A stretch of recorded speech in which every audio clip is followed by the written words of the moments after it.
Hello, everyone, and welcome to another week of Trad Tasman Talk. It is the last day in July, the 31st. I'm Tim Wilms, editor-in-chief here in lockdown Melbourne, and also a masked up Melbourne. Well, starting Monday, it is masked up Victoria now, with our daily coronavirus curve still fluctuating in the hundreds. So we don't know if we're at the halfway mark of this second shutdown or whether there's more to come. The deaths recorded every day because of the aged care outbreaks. They also fluctuate from around about 5 to 8 and sometimes rise over 10. So we're in a state of extreme unknown. And good evening from Auckland, and it is 8 p.m. here at the moment. There are no coronavirus updates in New Zealand here, other than at the end of the last show, I was talking about how there hadn't been any escapees from our lockdown facilities. And right as the show ended, we had 4 people escape from a Hamilton lockdown facility. One of them appeared in court. But overall, there have been no real developments there. But we are in the middle of an election season, about 7 weeks away now from election day. And so things are getting very, very interesting here. Although I did get a news alert this morning that there has been an outbreak at a Korean food cafe in Auckland, which has been closed for deep cleaning. Are you able to shed any light on that?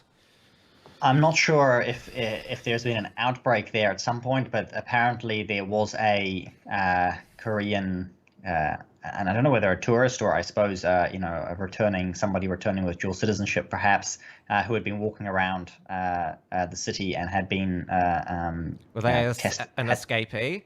Had tested positive, and as I understand it, there was some confusion around that anyway, and perhaps they simply had not been lodged as an escapee until this was discovered. So there hasn't really been much around it. Other than we won't know if there is if there are any community outbreaks for however long it takes. Usually up to 2 weeks. Well, this is what we're discovering with the so-called second wave, which is not just here in Melbourne, but it's around the world.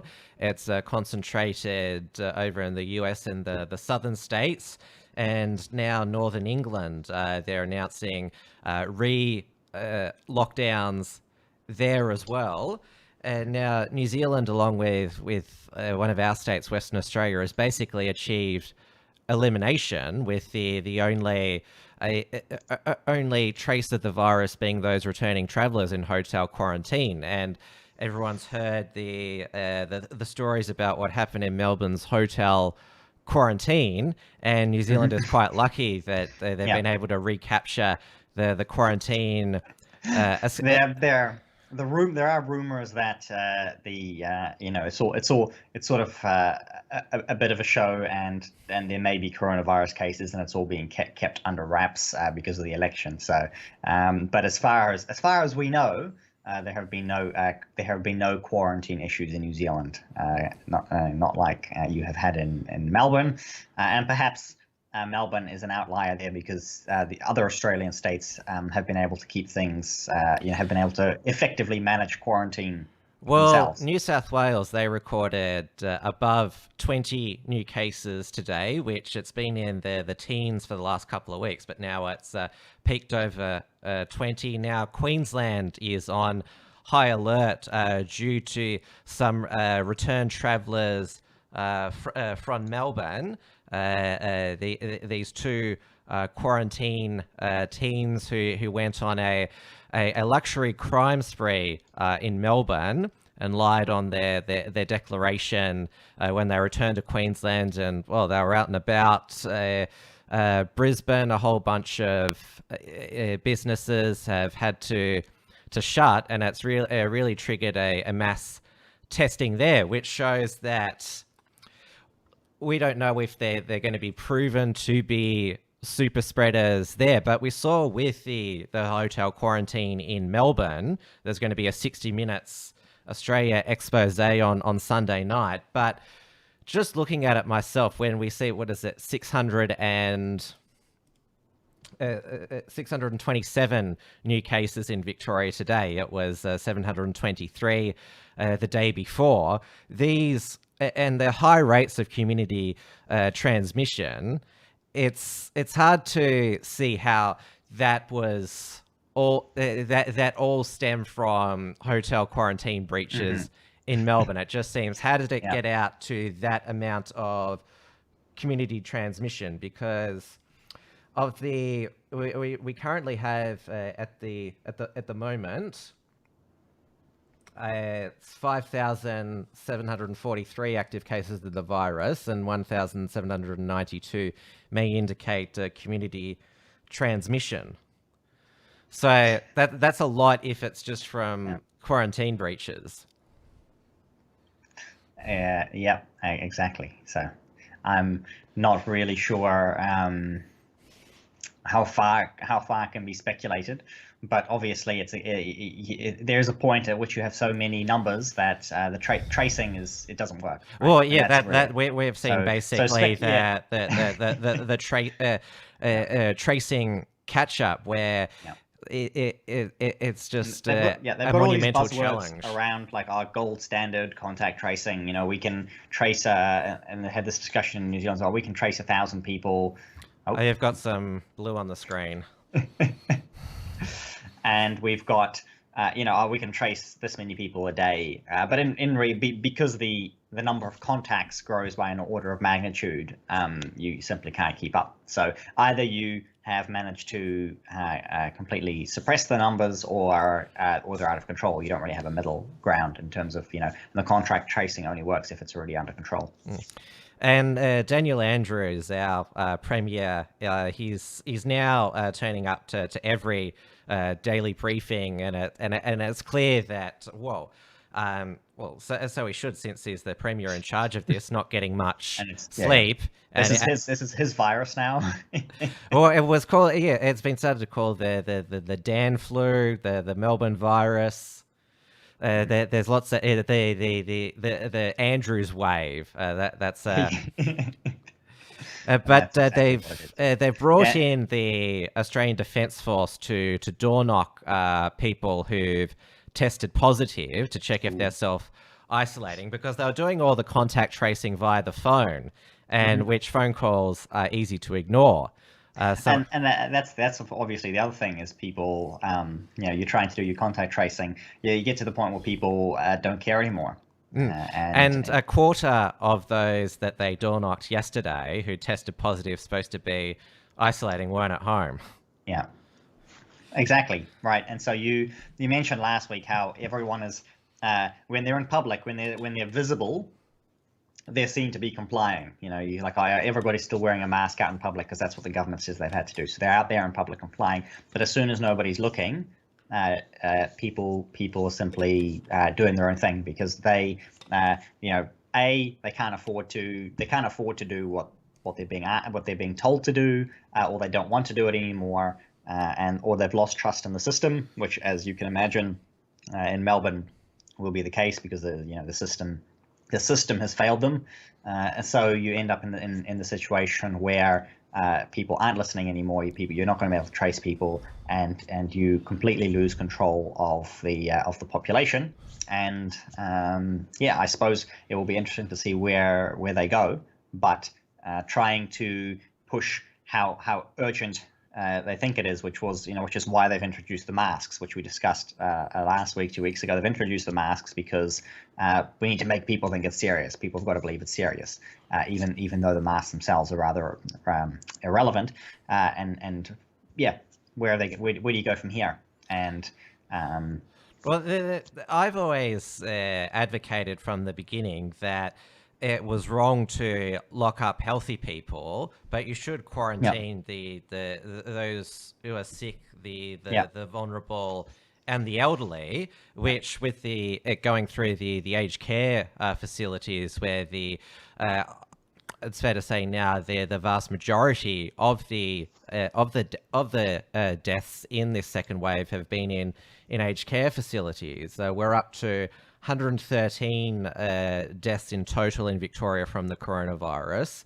91 of those have been in the second wave. The worst aged care outbreak, St Basil's in Fawkner, which is run by the Greek Orthodox Church, that's now been evacuated now because residents and staff they're too compromised with the virus. But also ICU admissions, they've actually gone down from about 42 to now 31 today. There are more in hospital now, but that's because they've moved some of the aged care residents to hospitals. So this second lockdown, and we all know the economic and other health consequences of lockdowns, our hospital systems aren't being overwhelmed. Our contact tracing capacities have been, and this is the tricky thing. Those who have got it's hard to,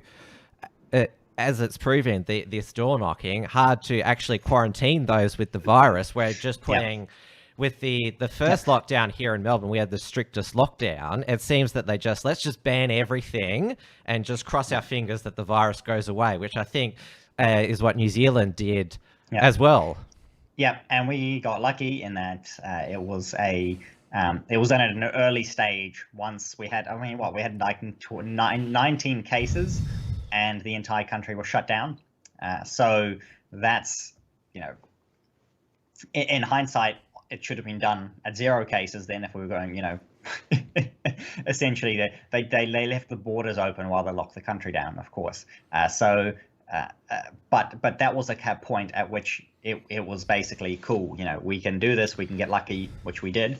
And was it Western Australia managed to do it at a similar level as well? Yeah, because they had a hard border closure, and so they shut everything down. They shut everything down. They had less than 100 cases, and they shut everything down. So it's a large state with Perth, large urban sprawl as well. But now New Zealand and WA are in the position. Yes, we're free to move around our place, but obviously, you have to keep the border shut forever, and there's no way out. Yeah, and as it's shown, this will continue for years, which is what the initial projection was. Hey, this is going to go for years. It's it's part of the seasonal flu now, essentially, and but that was not done. That was not considered to be acceptable anywhere except for Sweden. And I'm seeing many other countries now in South America, Central America, all over the place. People are simply opening up. Countries just opening up their borders again because it's like, well, what's the point? Well, this is the thing. New Zealand will have a second wave, and so will WA. I assume that we're going to go through the New Zealand polls, but the international border closure is still quite popular. WA's strong hard border has a 95% approval rating. Yeah. And we talked about this very early on when the borders were first closed. It's actually, hey, the border closures are popular. Quarantining people when they come in, it's popular. I haven't done it since the Middle Ages, but hey, it turns out that it's extremely popular. Whether it is economically feasible with the way that the nation is set up, that's what will remain to be seen. And, well, Australia is a federation. Western Australia is a state of Australia, and mining businessman Clive Palmer, he tried to get an entry permit to enter Western Australia. He's a Queensland resident, but obviously has mining interests in Western Australia. So he's now launched a constitutional challenge to WA's hard border closure, which the federal government has actually joined in, because they maintained that there was no medical advice ever to shut state borders, even though they've given their stamp of approval now for the border closure between New South Wales and Victoria. And the High Court has a very strict interpretation of the Constitution. We saw that with their decisions on the dual citizen politicians, which knocked most of them out. And our Constitution says can't restrict interstate trade or commerce. They could basically, the High Court, it won't get to the High Court until the latter end of this year. But if they knock out all the state border closures, that would mean all the border walls come down and all the penalty infringement fines or whatever for border crosses would be invalidated. And all of the Melbournians will be on their cars driving out, There'll be nothing to stop them. They'll just go through the South Australian, New South Wales border saying, you can't do anything. Yeah, so, which is why I suspect I think there will be down, because what's happened in New Zealand, there's a high court challenge or a review. It's a judicial review against the level 4 lockdown that was implemented in New Zealand initially. So the initial lockdown in New Zealand has been challenged to say it was unconstitutional in New Zealand. It was ultra vires, had no basis, should not have happened, and the ruling on that has been delayed until after the election. So you know what the ruling is because it's been delayed until after the election. Yeah. Same thing. We had the royal inquiry into the Christchurch massacre, the mosque shootings from just over a year and a half ago now. Again, the results of that have been delayed until after the election. Kind of everybody knows what's in it already, and that's why it's been delayed until after the election. I have this sinking feeling you might as well, because we're going to go into the polls. Jacinta Ardern and Labor are still red-hot favourites, that it's all going to unravel after the election, and the New Zealand people won't get recourse until 2024, which is 23. We have 3-year cycles, so we've got 3 years to go. Yeah. But this is the. But yeah, that is just something. That's basically that's something that we're going to have to accept. I've already accepted it. So second wave, it will probably occur after September. Yeah, so people are saying, the second wave and the second lockdown is going to happen next month in August. It's like, no, it's going to happen. If it's going to happen at all, it's going to happen in October. Yeah. But keeping the border shut, and historically speaking, that's been reasonably possible, and with today's technology, and when you're an island like New Zealand and you have to travel 1,000 kilometers over the ocean to get there from the nearest other countries, keeping the borders secure is not really the biggest problem. That seems to be manageable, but whether it's affordable is the real question. So I'm not too worried about second wave, second lockdown. What are people going to do this again in New Zealand? But it seems like in Melbourne they kind of have, but only on the surface of it. Right? But you clearly see from the numbers that people aren't actually paying it. People are not obeying. They're not complying. People will no longer comply. Well, Daniel Andrews, he he understands that he can't shut any more businesses down because he's already wrecked the state economy once, and obviously you need tax-paying individuals and businesses to basically fund the government. People's lives are more important than money. Until you realize that people are actually going to starve to death. Probably not quite, but they're going to have their entire lives because the stage, well, as I call it, 3.5 lockdown, because it's stage 3 with masks now.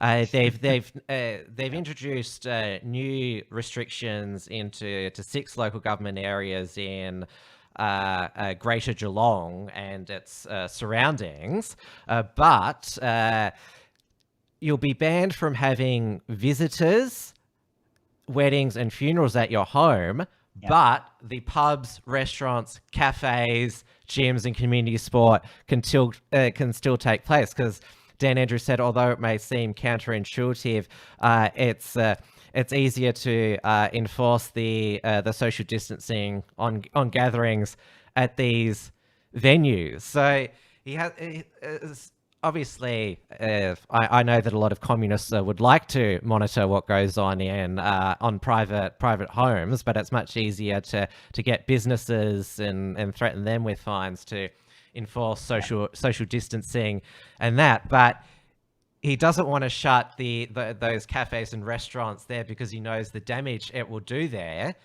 But you see, it's illegal to have friends over for dinner at Yeah. Geelong now, but you can go to the pub for dinner. Yes. I feel like there's this is, I think when communists are talking about late stage capitalism, this might be what they're talking about, is that it was illegal to have a cheap dinner in your own house, but it's okay to go out and spend a few $100s at a restaurant. Is that Oh, well, is you that what can late stage capitalism is supposed to look like? eat inside your home, but just alone. Yeah, but that's yeah, but with people, obviously, is what I'm talking about here. So because you can have dinner with your friends at a pub, right? That's basically it, as long as you're 1.5 meters apart. And now with all of Victoria under a mask mandate, I asked on the Uncockables last night, Jared Seaby, how's the mask mandate is going to be enforced in pubs because he's in Wodonga, which he can still have 5 visitors over because Wodonga is not under state 3 but limited to 5 house guests. He said at the pub that when you're seated and like eating and drinking, you can take the mask off, but once you get up from the seated table, you have to put your mask on. But this was a sort of a hack that I've seen people say, is because you're allowed to eat and drink with no mask in many of these places and on flights as well, is that what you simply need to do is order some fries or something and just carry them around with you the whole time, or have like a McDonald's Coke and just walk around with it, and then you're fine. Though by that logic there, how come... And then you can't spread disease either. The logic of keeping the pubs and restaurants open in Greater Geelong under, well, I'm not, what do you call it, stage 2.5 there? Because Daniel Andrews said now apparently pubs are low risk of transmission. So why can't we go to the pub now in Greater Melbourne and Mitchellshire? Why do they...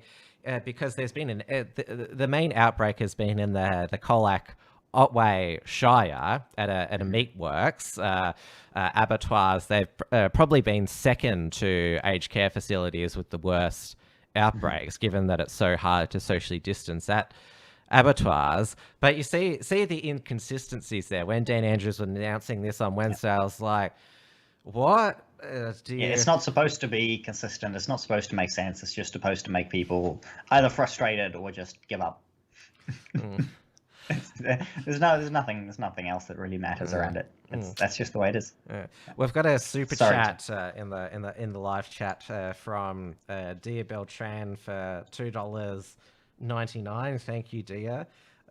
She said that Peter Grace wears my knickers occasionally. Well, nice to hear from you, Dia, and thank you for that mental image. I'm sure Tim appreciates it. You've got the purest mind of most of the people I know, so yes, that would have been a very gross image. Thanks. I'm not going to ask anymore. It's okay. We can move on to I suppose New South Wales, because I've actually been talking with somebody from New South Wales past couple of days, and apparently they're kind of getting back into the, it's the writings on the wall, basically. Well, as I said, they've cracked 20 new active cases today. They've got new restrictions at gyms now. They have to have a COVID compliance officer there all the time, which means that gyms aren't open. Do they get like a special little badge or little uniform? Well, I have seen I can't verify whether it's legit, but apparently there are these green vests which has a COVID compliance officer, and the photo that I've seen is of the COVID compliance officer not standing on the dots behind, like they're standing in front of the because dot. the rules are for you, not them, right? Yeah. Yeah, so gyms can't be open 24/7 now because I'm sure you have 24/7 gyms in Actually, I don't New think we Zealand. do. I don't think we do. Yeah. Perhaps Auckland CBD, a couple, but in general, no, we don't.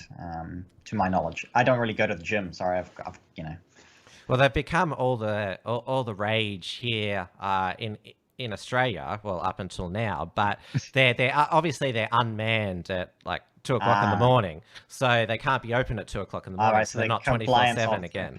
yeah, Yeah, yeah. yeah. Something that's caused a lot of I would say uh, anger today because. We all know how the Black Lives Matter rally in Melbourne, the fact that only the three organisers were fined, it triggered a whole bunch of other protests in Melbourne as well. There were six confirmed cases who attended that rally, and it was a clear case given how they treated the anti-lockdown protests. There was another one today, anti-lockdown protest at the Shrine of Remembrance.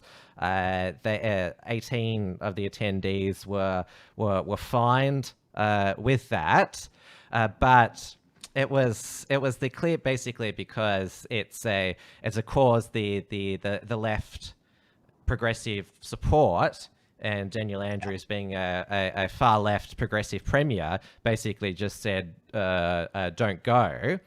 It's the double standard stuff that really pisses people off. So this has that's the anti-mask protest at the Shrine of Yeah. Remembrance today. But the Auburn Gallipoli Mosque in Sydney has been granted a coronavirus exemption to have a gathering for 400 people to celebrate Eid al-Adha. So, Surprise. Yeah. So I'm having a look here. Under New South Wales coronavirus restrictions, places of worship are limited to 100 people or 1 per 4 square meters. And as you can imagine, obviously the special rules for the mosque. In fact, I'm surprised it's taken this long. Though to the credit of the New South Wales government and police, they took an extremely hard line against the planned Black Lives Matter protest in Sydney on Tuesday, which was organised by lifelong Marxist activist Paddy Gibson. I spoke about him on last week's show. It was declared illegal by New South Wales Supreme Court and Court of Appeal. 4,000 people promised to attend. Only 20 showed up, and Paddy Gibson was arrested, fined, and put in the back of a paddy wagon. And I've also Good. heard today from Lucas Roses, who's been doing our coverage of the Sydney Black Lives Matter, that at the University of Sydney, police have shut down a campus education rally, and 2 fines were issued. So sort of it's reminiscent of how Premier Gladys Berejiklian and the police commissioner Mick Fuller, it sort of reminds me of how Trump's feds are cracking down on the Antifa in Portland. They're really going after the Sydney Marxists at the moment, but allowing this mass gathering at a mosque. But we have been told they have a COVID safe plan. As long as they've got a COVID safe plan, I'm sure they will be safe. But yeah, obviously, the hypocrisy and the double standards, and the fact that this is not really about safety of coronavirus or anything along those lines. The fact that these Black Lives Matters protests or this particularly large mosque gathering is allowed to go ahead is because they're essentially pet causes of the powers that be. And that's why these things can go ahead. And it's because they know that the risk is not really that great. And obviously people can people are can be responsible for themselves. People can take a look at a situation and say, I can take the risk. I won't take the risk. But it's not allowed unless you belong to one of the special, one of these special causes. So these restrictions should lose all legitimacy with people. But I think you will continue to see most people blindly follow them, but right? Because they don't want to be the one that gets in trouble, and they'll complain, they're getting special treatment, and they'll complain, and then they won't do anything about it. Which you're talking about before, how you were observing that there appeared to be a lot of non-compliance with Victoria's second lockdown and those testing positive quarantining, and you could say that sort of attitude started with the double standards on the Black Lives Matter rallies, and that was basically the end, right? Yeah, that's what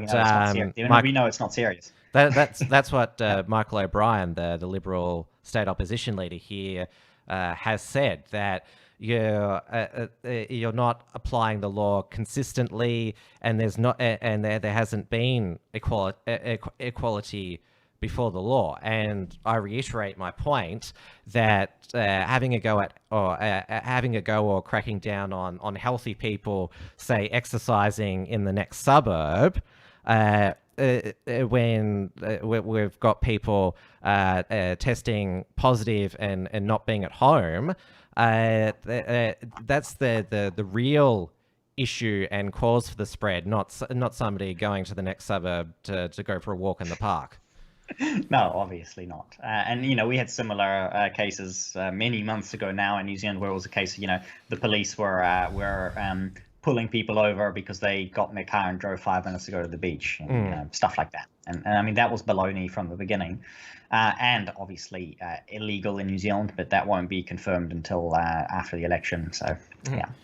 But just to finish off the mosque thing, I was just thinking about a little more. Is at least always got a bit of respect for the Muslims there, where they've got they're willing to push the boundaries. They actually believe they actually believe what they claim, and they're willing to push for special treatment, and they're willing to demand special treatment, and they're able to get it, and they can go ahead. And you don't really see that in very many other traditions, and especially most Christian groups now, more so than perhaps ever before, simply we don't want to make any trouble. We'll go along with everything. We don't complain too loudly. We keep everything private to ourselves, and we do what we're told. And sort of not a real seriousness about the faith, where essentially by their actions you're like, well, okay, well you claim to believe, but do you really believe, or are you just as afraid as anybody else? Well, here in Melbourne, Victoria Police fined attendees at an illegal church gathering at Serbian Orthodox church. Yeah, the St. Orthodox Albans. are okay. Other than the Orthodox, but good on them. And obviously they get targeted, and they get fined. But I suppose they're happy to wear it, and they're gonna they'll be back the next week. I can almost guarantee it. All right, let's turn our attention to New Zealand's numbers game. It's not the electoral curve, the electoral pendulum, as we call it. Yeah, it just keeps swinging further and further in the same direction, though. So I'm not sure if it's a pendulum anymore. It's more like a magnet.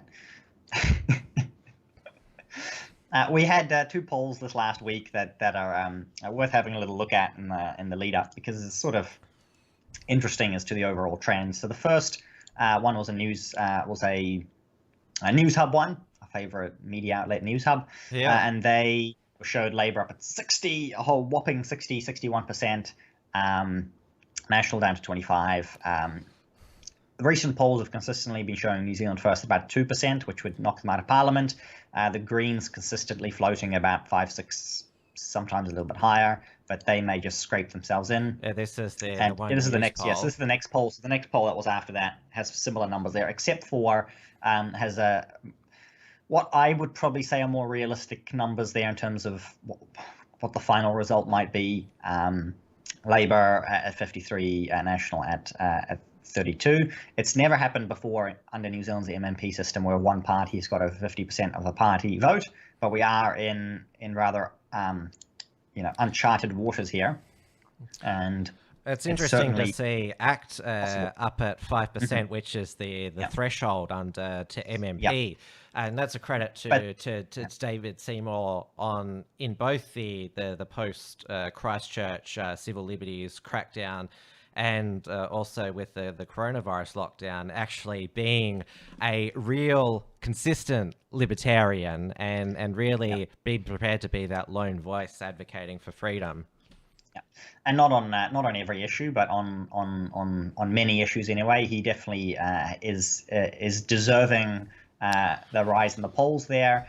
I have seen some behind the scenes sort of skepticism portrayed at the 5%, but it's also not that important. For them to hit it, because he does have a fairly safe electorate margin, so he should be able to win that, and he will be able to bring extra MPs with him regardless. Are the Nationals going to, because the National Party, they consistently called run dead in that seat so that Yes, ACT can and win they it? have, and they will, but his opponent there is Paul Goldsmith, and I believe Paul is the right name. I'll carry on and pretend it is. And he's number 3 on the National Party list. So what happens, though, is the National Party wins about 40-odd electorate seats. And if they get less than 40 MPs on the party vote, then it means they get no list MPs. So even though Paul Goldsmith is an Epsom, he's on the list, he gets into Parliament. If the National Party gets that 25% result, or that even 30% is too low, then he will not make it back into Parliament, even though he's number 3 on the list. He's the finance spokesman. He'll be gone unless he beats David Seymour. So whether it'll be an every man for himself type of situation where he decides that he really needs that seat, and whether or not he would win it, that is an unknown at this stage. I think the National Party is still gunning for a situation where they're polling at high enough to be able to pull him back into Parliament and let ACT get a couple of extra MPs. That's a risk they're going to have to take. And with New Zealand's electorate seats, they work first past the post. They don't have.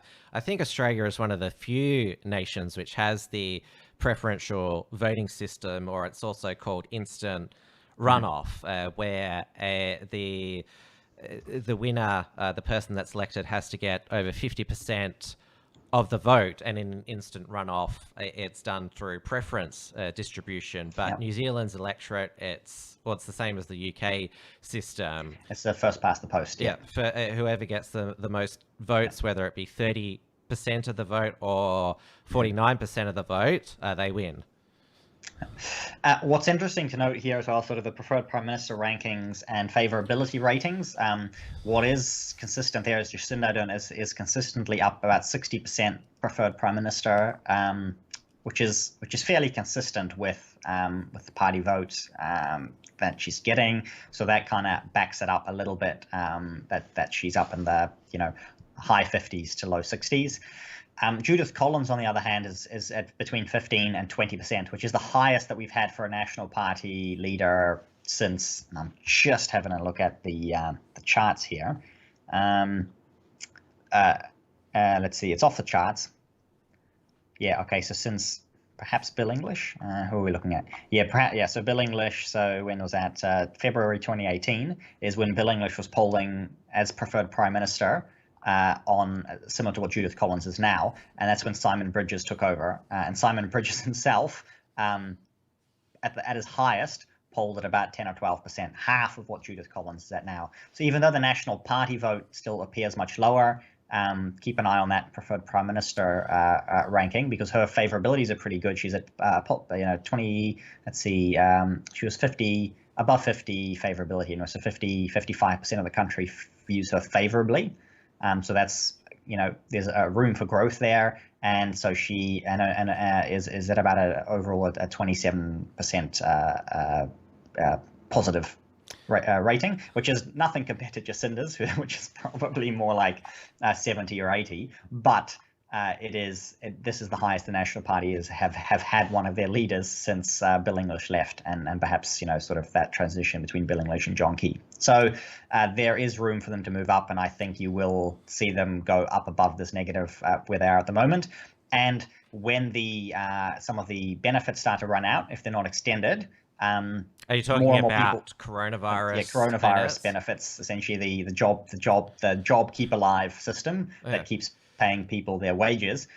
If those start to run out, and if they are allowed to expire, because they expire around election time, but it means that people will get their last paychecks a couple of weeks before and be laid off. They'll get their notice before then. Because the zombie jobs, the people who are in the zombie jobs likely will be laid off just before the election, and that could be an interesting last minute twist. Because this is the thing with these lockdowns. They have way more far-reaching future consequences than the pandemic themselves. And given that New Zealand shut everything down, even KFC, just the supermarkets, pharmacy, and petrol stations open, that's a pretty big shutdown of the economy. Has as much of the cost been calculated yet? We heard about the US economy last night. It's contracted by 32% in the previous quarter, the worst in history. That's massive. That is massive, and those are not numbers we're getting in New Zealand yet. We get our numbers very delayed, which happens to work always in favor of the government. And it's possible we'll get some more numbers next month. And we won't really know how bad they will be. But what unlike the United States, we basically are paying all of that GDP drop via debt, the government. So the government is paying out the money the businesses aren't getting. So I think what you'll see in the overall drop is not really what will be what the true state of affairs is, simply because the government could afford to borrow, put another $140 billion of debt in there. That $140 billion covers the our entirety of GDP being wiped out for half a year. So that's the same. And that's counted in the GDP figures. Yeah, I went through our Australia's budget update last week, and also our unemployment figures as well. And we have the JobKeeper program extended and still March, but it's been cut back. So as you mentioned, the zombie jobs and businesses. But of course it's easy for governments to both Australia and New Zealand to borrow at the moment. It's going to be our generation and the generations after your children, their children. Yeah, maybe if we're lucky, our great grandchildren will pay it off. And it's basically the situation is, it's fine. We keep the debt forever. that's pretty much. We just pay the interest on the debt forever. It's fine. But it sounds like with your it's a month and a half until New Zealand election. The exact date, it's September 20th. 19th. So. It basically, all of the bad news, Jacinta has to keep her fingers crossed that it stays in the genie bottle until then. And she's had a good run normally, and it's very rare for governments to be voted out after a first term. They've got to do something genuinely horrific. The overall favorability is still high. I don't really see it can happen. I don't see it in the cards at the moment, unless you have a massive effect where people don't want to be seen publicly to not be supporting Jacinda, and then when it's in the privacy of the polling booth, you get a big swing, right? So there's that possibility for there to be a lot of deception going on there, where people are too afraid to say how they really feel, but on election day they may. When nobody's watching. So there's this secret dissent against the dear leader. Yeah, exactly. So whether that's going to turn into a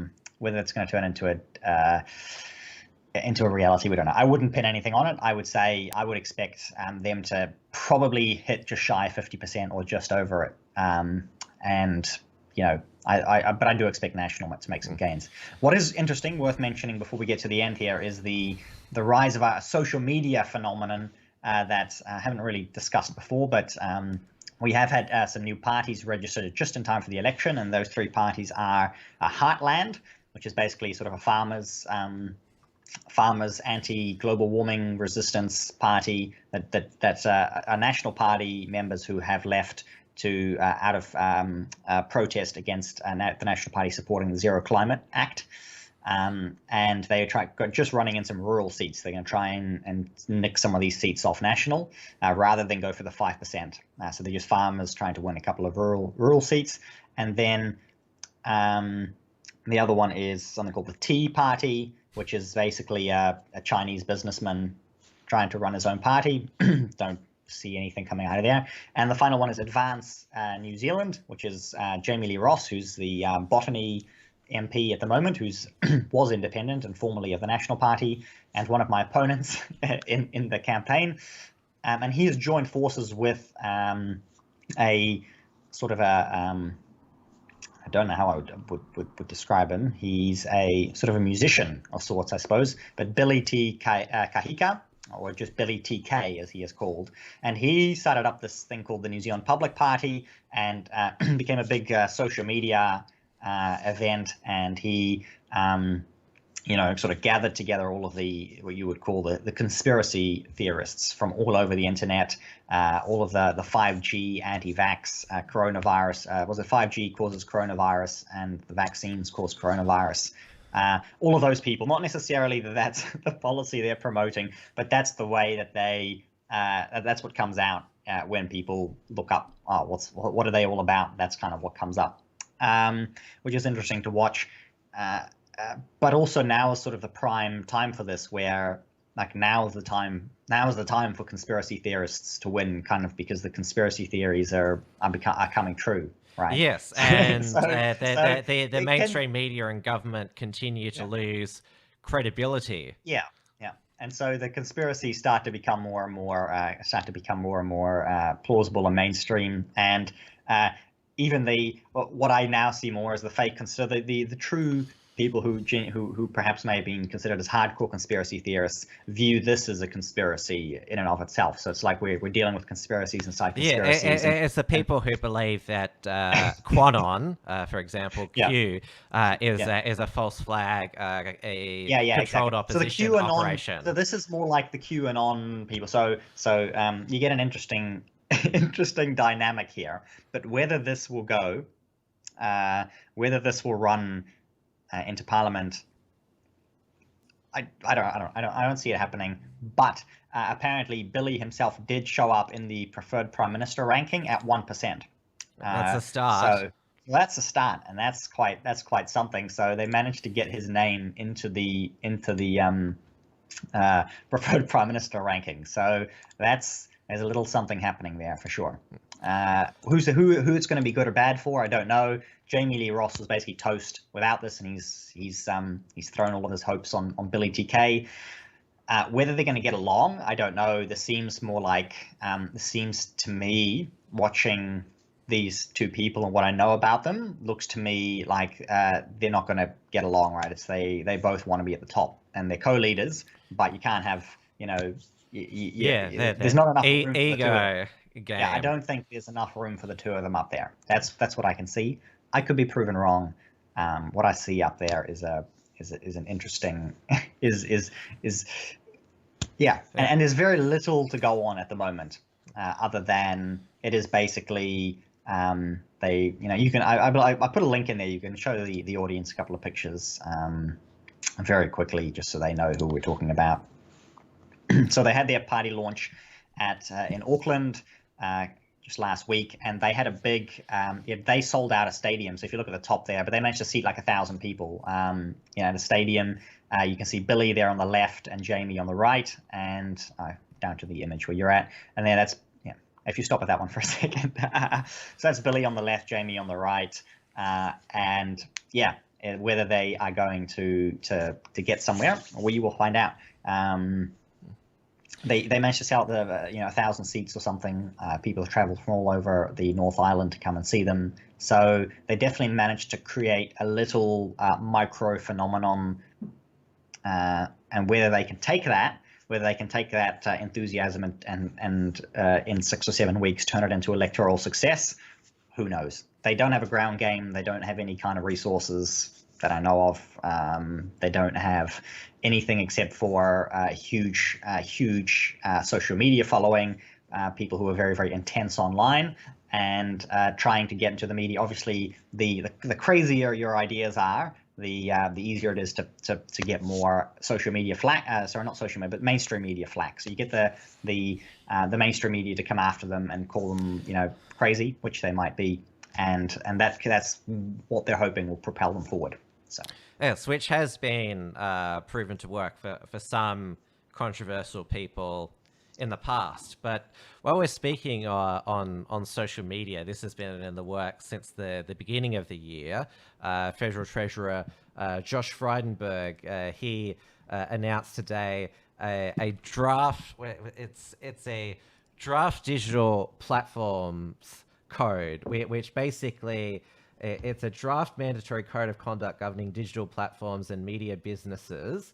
So this is released by the ACCC, Australian Competition and Consumer Commission, which basically directs the social media giants to enter into negotiations with the news media publishers to come to an arrangement where the social media giants will remunerate the media companies for using their content on their platforms, which basically it's because we've documented it many times on this show. The mainstream media is going broke.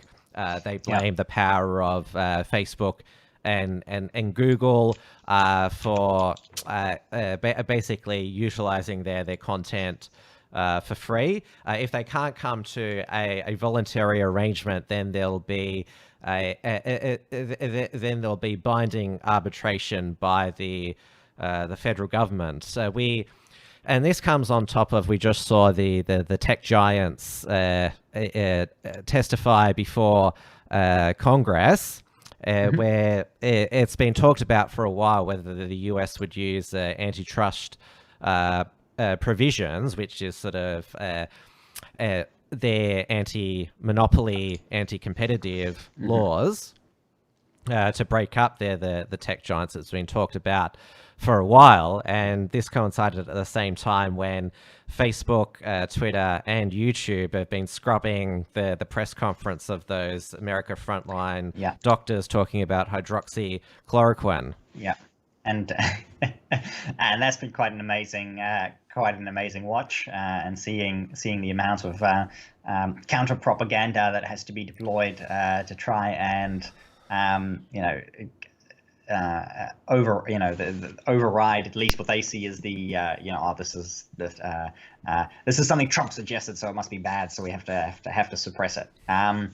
And it's weird to see them, this is not true, this doesn't work, and so they suppress it. And yet everything else that we've talked about on the show just over the past hour, all of these things that actually have no scientific basis, that actually are not proven to work, all of that is promoted. And yet then they claim now, look, this is because it's Trump's drug, it has to be suppressed. But you should still listen to Dr. Fauci, though, even though he said that wearing a mask wasn't a good idea a few months ago. Now it's influenced our mask mandate here in Victoria now. Now he's back with Dr. Fauci recommending wearing goggles to prevent catching the coronavirus. And so it's just a question of how far can we push people? What's the craziest thing that we can sell them? What's the craziest thing that we can make them do? And they'll do it. Because again, it's got nothing to do with the science. It's got nothing to do with the science, because this is all the stuff that they were saying that wasn't working. And you still have many countries around the world whose official health advice is no, don't do this. This is not helpful. So, but it's interesting to see what is allowed and what is not allowed. Even though we never heard of him 6 months ago, apparently he's some sort of prophet-like figure, Dr. Fauci, even though he's working for the Trump administration. That he seems to have some sort of pass, even though he's technically part of the Trump team. It's interesting to discern what's going on with who's good and who's bad, and it's an interesting story there. But just to attach this to this end of the social media thing, even though we went to Dr. Fauci, but Stuff in New Zealand has actually stopped posting on social media directly themselves. So as of the 6th of July, I just checked, they have not posted anything, but all of their content is still on Facebook. And if you search for them on Facebook, all of their links, all of their news stories show up in the Facebook news section. So Facebook will keep using their content, even though they themselves are no longer using Facebook. And they've been doing that for nearly a month now. Yeah. So it's interesting where they can't live without it almost, but they now it's a symbiotic relationship where they are unable to be separated. Facebook won't let them go even if they want to. It seems like it's some sort of 4D chess virtue signal. That's what it is. Out Exactly, of the deal. And they've stated similarly along those lines that they want money from Facebook. So yeah, it's interesting to see. So that basically wraps up the show, and we're coming up to the end of it. And I suppose I've got two little updates anyway, because I'm campaigning lots more. And I've got various events that come up on Fridays. For the new Conservative Party. For the new Conservative Party. So I'm running as the botany candidate for the new Conservative Party. Give your party vote to the new Conservative Party, guys. I should do a little bit of campaigning on the show. And I've got various, obviously going to have various different events and spend as many extra evenings as I can out doing campaigning stuff, delivering flyers, meeting people, knocking on doors, all of the good stuff that I've got to do. And that means that I'm going to probably not have that many more Friday evenings to do the show until the September special that we're going to do on the 19th. Just check it. Saturday the 19th. So we'll do an election night special. In between now and then, I'm not sure how many shows we'll do. There's definitely no show next Friday. And we may do an occasional Tuesday show, but likely no show for the next 2 weeks or so, and we'll try and squeeze one or two into the middle there. So stay tuned on the, which in my case, it will be announced in the Right Minds group, at least on the day, or the day before if we can, or it'll be the day, we'll announce the day before at least, in the Right Minds group, or I suppose for Tim, your case, your Telegram channel is the best place to go, or Parler. I mainly, Telegram, Gab, and Parler are my preferred communications at the moment. And obviously, with the disruptions the lockdowns have caused, I've shifted my Wilms front schedules. We've shifted this show as well. Obviously, our audience are now sort of used to the fact that we will change some of the times and days given the current situation. Well, Daniel Andrews has flagged on Sunday he might announce further restrictions. So who knows when I'm going to be broadcasting next week, because we just talked about Dr. Fauci and the goggles. Who knows what they're going to mandate next? You'll be wearing underwear on your head next to him.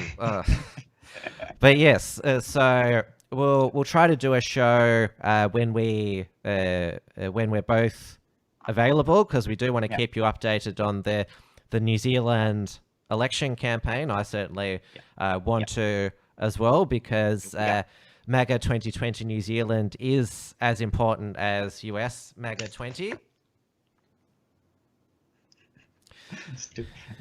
So we'll do one at least somewhere in the middle of August. At least get one show in August, but it's definitely not going to be next week. So and at the moment, I will be back with a Wilms front next week. But I can't tell you whether this stage, obviously, as Dieuwe just said, I'll notify you on Telegram, Gab, or Parler, whether it's going to be a Monday, Tuesday, or a Wednesday show.